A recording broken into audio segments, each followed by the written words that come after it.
Right now, you're living through the most financially valuable years of your entire life, and you're probably spending them trying to impress someone who won't even remember your middle name in 5 years. Think about how harsh that sounds. We've been conditioned by movies, music, and social media to believe that high school and teenage romance is the peak of human existence. You're told that finding a boyfriend or girlfriend at 16 or 18 is what you're supposed to do. It feels urgent, it feels deep, and it feels like the most important thing in the world. But let's look at the frankly depressing data. Statistically, over 80 to 90% of teenage relationships end with a breakup. Less than 2% of high school romances ever lead to marriage.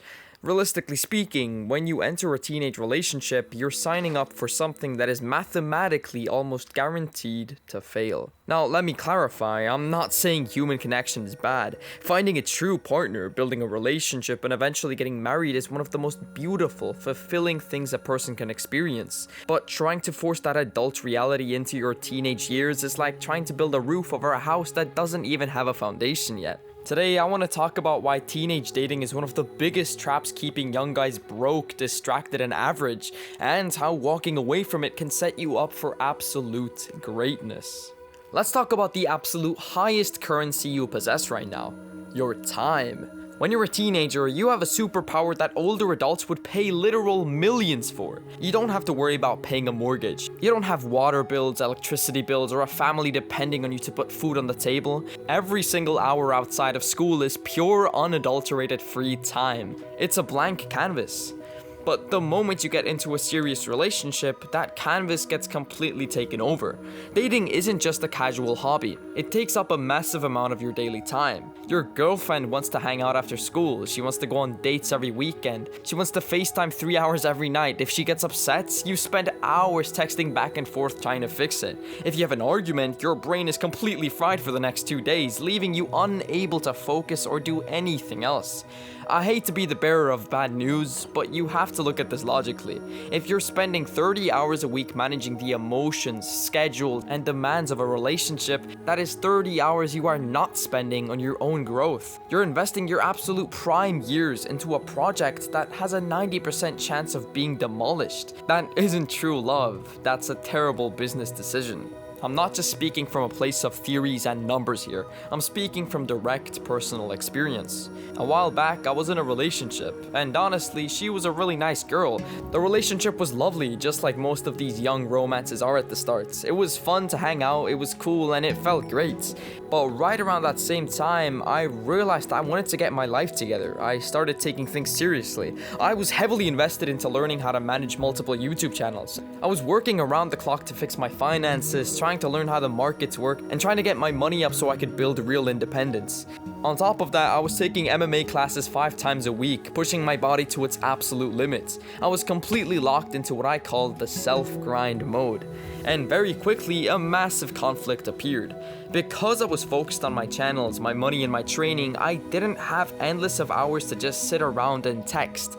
But she didn't want me spending time online working on videos. She didn't want me to focus on finances. She started asking me to skip MMA practice just so I could come over and hang out with her. That was a wake-up call. I realized that while she was a perfectly good person, her presence in my life was actively pulling me backward. She was negatively influencing my progress, making me compromise on my future to maintain a relationship that, statistically speaking, was never going to last anyway. I had to choose between protecting a temporary romance or building a permanent future. I chose my future, and I've never looked back since. Okay, but let's flip the script for a second and look at this from a perspective of raw self-respect. You want a high-quality partner in your future, right? You want someone who is in shape, someone who respects themselves, someone who has their own life together, and someone who brings real values to the table. Everyone wants that. But ask yourself this: why would a high-quality, stable person want to date a version of you that is broke, out of shape, and has no future goals? If you spend all your teenage years chasing girls, going on cheap dates, and worrying about high school drama, you are completely neglecting the building blocks of your own character. You reach the age of 22 with zero skills, an unstable bank account, no physical discipline, and no direction. Instead of trying to find this perfect girl, you should be focusing on becoming the kind of man that the perfect girl would actually want to be with. Your teenage years are meant for building the product. You need to get into your own cave. You need to work on your body, master your your mind, build your skills, and become financially stable. Once you are a high-value man with a rock-solid foundation, finding a high-quality relationship becomes effortless. But if you try to shop for a partner when your own pockets and character are completely empty, you're only gonna end up attracting drama and instability. There is another massive reason why dating as a teen is an uphill battle that you almost always lose. People change way too fast. Between the ages 16 and 22, a human being goes through a complete psychological and emotional metamorphosis. You're changing your values, your worldview, your goals, and your personality almost every single day. The things you care about in middle school are completely different from what you care about in high school, which are completely different from what you care about in the real world. Think about it like this. Imagine you buy a pair of shoes when you're 12 years old. You love them, they fit perfectly, and they look great, and you wear them every single day. But 2 years later, your feet have grown 3 sizes. If you try to force your feet into the exact same shoes, it's gonna hurt. It's gonna ruin your posture, and it's gonna cause permanent damage. A teenage relationship works the exact same way. The person you think you love so deeply right now is very likely going to be a completely different human being in 2 or 3 years.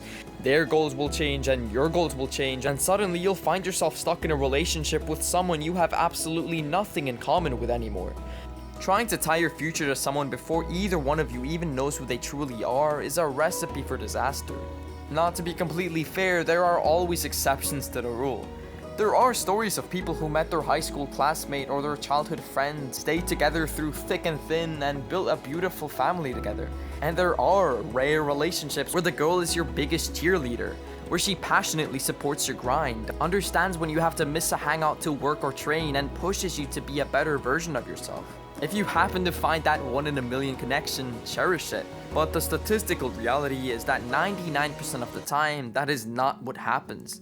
Most of the time, teenage dating is just a distraction used to fill as a void of loneliness or to look cool in front of your peers. If the chances of finding the right person at this age are incredibly low, why would you risk your future on those odds? Stop chasing people. Start chasing your passion. Use this unique, bill-free, rent-free period of your life to work on your dreams. Build your businesses, master your martial arts, study your crafts, and level up your life in silence. The right girl will come along at the right time, but she will only arrive when you build a world that is actually worth welcoming her into. Focus on the grind, secure your future, and let everything else fall into place.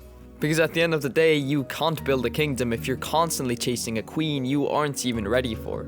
Stop stressing over teenage romance, stop overthinking the breakup, and stop trying to force a relationship to last when you're still figuring out who you are.